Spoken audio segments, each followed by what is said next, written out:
Welcome to the Sellin' Podcast with Jeffrey Greif. Jeffrey has spent more than 45 years in sales and marketing, and for more than 25 years, he's presented sales seminars from large corporations to small businesses, as well as teaching university students all about the pride and passion of sales. Now, he's sharing that knowledge and practical advice with you to fast-track your journey to sales success. Whether you're selling a product, a service, or ideas, this is the Sellin' Podcast. And now your host, Jeffrey Greif. I just love telling this story. Last year, I was at a networking event when one of my clients walked up to me and said, "Jeffrey, I was just approached by one of your competitors." When he asked me who I was working with, I told him Jeffrey Greif. Without thinking about how inappropriate my competitor's comment was, he blurted out, Jeffrey Greif, that f***ing guy is everywhere." Yes, my competitor is correct. I am everywhere. One of the most important concepts that I learned when I was in advertising was the consideration of what we called impressions. Impressions, not an impression as in the effect or feeling that we leave with someone based on our words, actions, appearances, or our behavior. Impressions in advertising were the number of times we were able to get a consumer to watch our advertisement. I guess you might say it's the equivalent today of how many hits or likes you can get on a social media post. Impressions in advertising are how many eyes you can get to watch your commercial on TV, or how many ears you can get to listen to your radio spot, or how many people see your print advertisement in a magazine or a newspaper. The visibility of your marketing efforts. How many people looked at your flyer, your direct mailer, your coupon, or your poster? How many people saw your outdoor billboard? How many people saw your product placement in a TV show or a movie or an event sponsorship ad? I'm talking about traditional media. How many people saw or heard your advertisement on traditional media, meaning TV, radio, newspapers, magazines, outdoor billboards, coupons, flyers? How many times people see your advertisement? Today, all of these various types of impressions are still valid when it comes to marketing. And in the modern world, not only in the olden days of the 1980s, but also in the modern world, in addition to the traditional media, we can include social media ads, banners on websites, advertising on all social media platforms and posts, email marketing, podcast advertisements, and influencer promotions on, say, TikTok or YouTube, and so many other social media platforms. When I became a salesperson, I got to thinking, what is the equivalent of impressions, visibility of my sales and marketing efforts for a salesperson?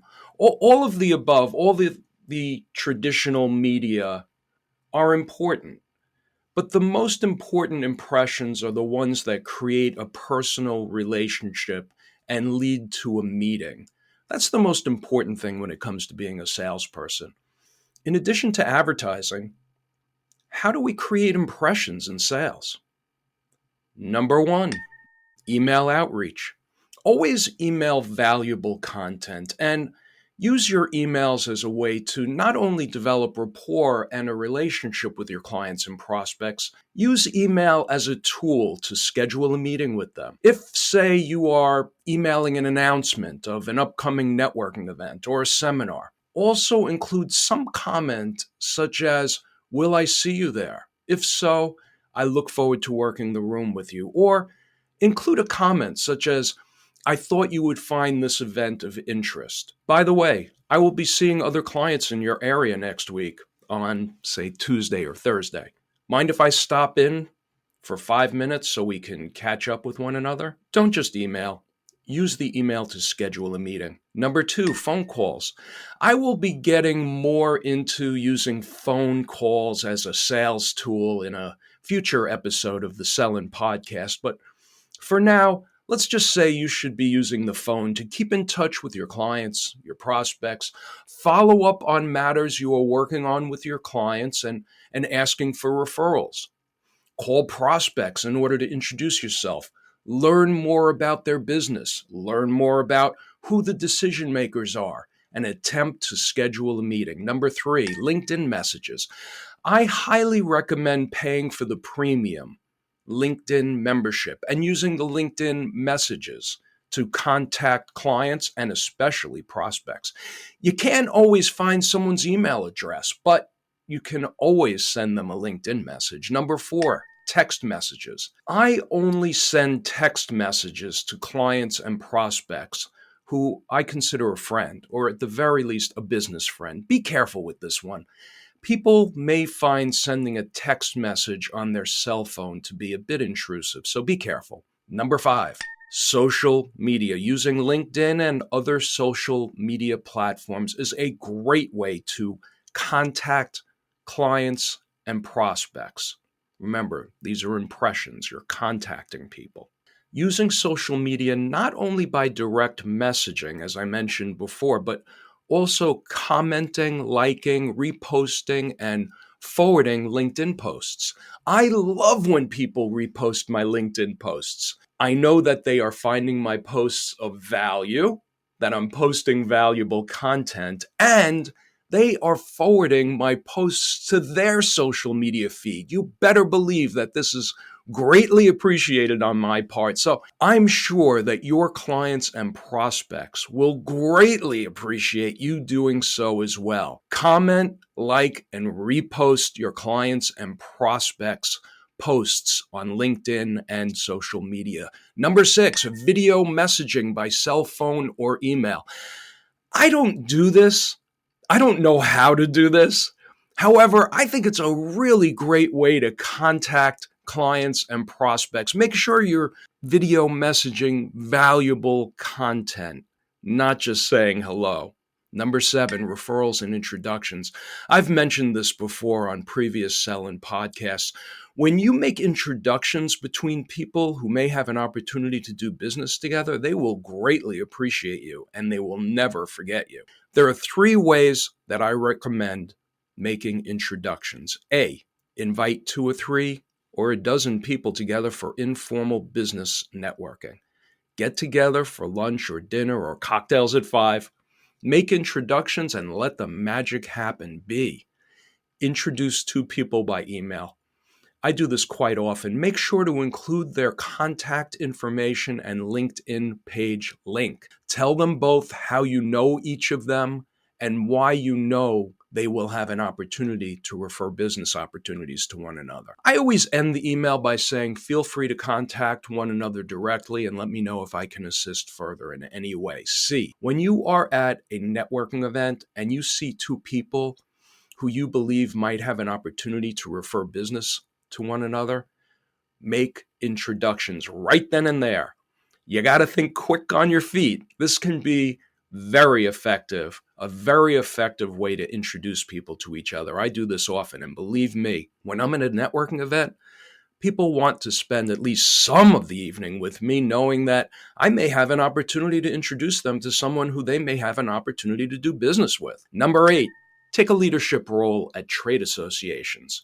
You'll make a great impression on all members of the organization. And if possible, and within your budget, be a sponsor. People will be made aware of you and appreciate your efforts. This is a great way to make impressions on people. Number 9, in-person networking events. I have mentioned in previous episodes of the Sellin' podcast how important it is for you to attend trade association and networking events.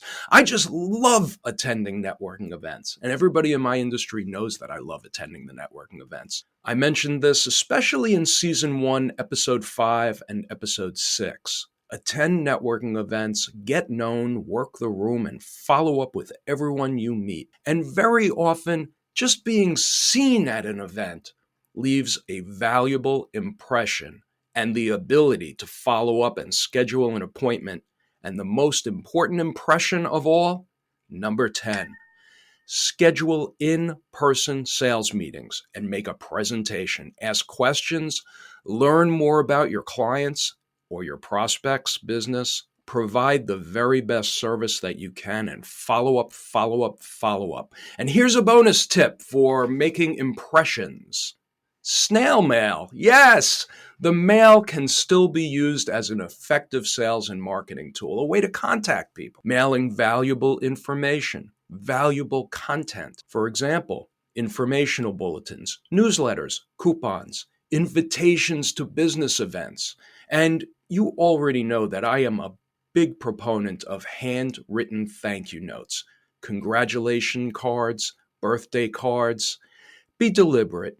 Spend time thinking about how you can contact your clients and prospects. What are your impressions? What could be your impressions? Write them down and analyze them. What are the most effective? What are the least effective? Because while all impressions, that is making contact with clients and prospects, while all impressions are important, just like in advertising, not all impressions were created equal. When it comes to advertising, what do you think is a more impactful impression? An outdoor billboard or a 1-minute advertisement on a popular TV show? The TV spot, of course. What do you think is more impactful? A coupon left in a mailbox or under somebody's door? Or a 30-second advertisement spot on the hourly radio news? The radio ad, of course. What is a more impactful impression? A print interview in a magazine or a Joe Rogan interview on his podcast? The Joe Rogan interview, of course. And Joe, I'm still waiting for your call to have me on your podcast. And talking about impressions, I'm reminded one of the accounts that I worked on when I was in advertising was Masterlock. I don't know if they still run this ad or if the company still exists even. However, they used to run this TV ad where they'd shoot a bullet into the lock and the lock would stay locked. Pretty cool ad, very powerful, very effective advertising. They had one problem though. They just didn't have that much of an advertising budget, only about $1 million a year, spread out over the entire year. We wanted to make a big impression. Our suggestion? We wanted them to spend all of their money, their entire annual budget, spend all of the money on one 30-second Super Bowl commercial. I loved that idea. Everyone in the media planning department loved that idea. Everyone in the creative department loved that idea. Everyone in the account management department loved that idea. There was one problem. The client didn't love the idea. So we just continued to spend their money on small, piddly efforts on local TV shows and blah, blah, blah. Boring. You get the point. All impressions are not all the same.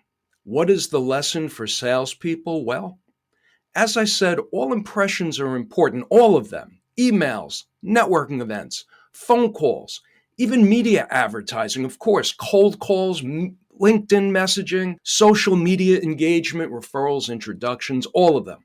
All impressions, all contacts with clients and prospects are important, and they must all lead to the most important impression of all. What is that? The most important impression is that of meeting face-to-face with clients and prospects. All efforts must be used to schedule a meeting face-to-face, belly to belly, as the Japanese say, face-to-face meetings with clients and prospects, so you can develop rapport, develop trust, learn more about their business, and that they become a client. Period. Way too many salespeople use all of the various methods of contact to hide behind. They rarely ever get to actually asking for the meeting. They rarely ever schedule a formal presentation. and they never actually ask for the business. Get them to, as Blake says in Glengarry Glen Ross, get them to sign on the line that is dotted. Way too many salespeople hide behind emails, phone calls, mass mailings, and don't meet with enough prospects to make a formal presentation. They think, oh, okay, whew, I've sent out 11,000 emails, whew, I'm glad that's done. Time to go home, take a nap. No, you have to use all of these contact tools, all of these impressions, all of them for one reason and one reason only, and that is to schedule a meeting. Meet face-to-face with people who you may have an opportunity to do business with, and ask them to be a client. Now get out there and sell. We hope you found this episode of the Sellin' Podcast helpful and of interest. Please make sure to like, rate, and review, and mention this podcast to a friend or a business associate. Have a comment about this podcast? Have a topic you'd like Jeffrey to discuss? Feel free to contact Jeffrey directly at jeffrey@sellin.net. He'll read and review every one of your emails. That's jeffrey@sellin.net. .net as in networking for success in sales. Now, take what you've learned today and get out there and sell. See you next time on the Sellin' Podcast.